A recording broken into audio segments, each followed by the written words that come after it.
আসলে কোনো কিছুই চিরস্থায়ী নয়। তার একটি জীবন্ত দৃশ্য বা দৃষ্টান্ত আপনাদের দেখাবো। আমি যে ব্রিজটাতে দাঁড়িয়ে আছি, এই ব্রিজটা পাইকগাছা থানার যে মূল বাজার, তার পূর্ব পাশে শিবসা নদীর উপর দিয়ে এই ব্রিজটা নির্মাণ করা হয়েছে। কিন্তু কোনো কিছুই যে চিরস্থায়ী নয়, তার একটি উদাহরণ আমি আপনাদের দেখাবো। এখানে কোনো এক সময় খরস্রোতা নদী ছিল। আপনার লঞ্চ, স্টিমার, বড় বড় জাহাজগুলো এখান দিয়ে কিন্তু যাওয়া আসা করতো, এবং এই নদীকে কেন্দ্র করেই কিন্তু এই পাশের যে বাজারটি আপনারা দেখতে পাচ্ছেন আমার ডান সাইডে, এটা পাইকগাছা বাজার। এই নদীকে কেন্দ্র করেই কিন্তু এই বাজারটা গড়ে উঠেছিল।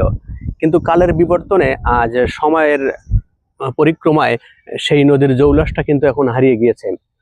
তো এরকম করে মানুষেরও জীবনে এরকম পরিবর্তন আসে। শুরুটা এরকম, আস্তে আস্তে মধ্য বয়স, দেন তারপরে আমরা এক সময় মৃত্যুর দ্বার প্রান্তে পৌঁছে যাই। তো এই নদীতেও কিন্তু তার মৃত্যুর দ্বার প্রান্তে এসে পৌঁছে গিয়েছে।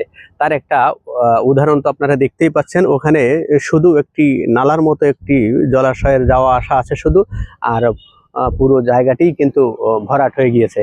আর দূরে যদি আপনাদের দেখাই, একটা স্টিমার ওখানে কাত হয়ে আছে, কারণ ওটার যাওয়ার আর সুযোগ নাই। এখানে সেই যৌবনটা আর নাই নদীর।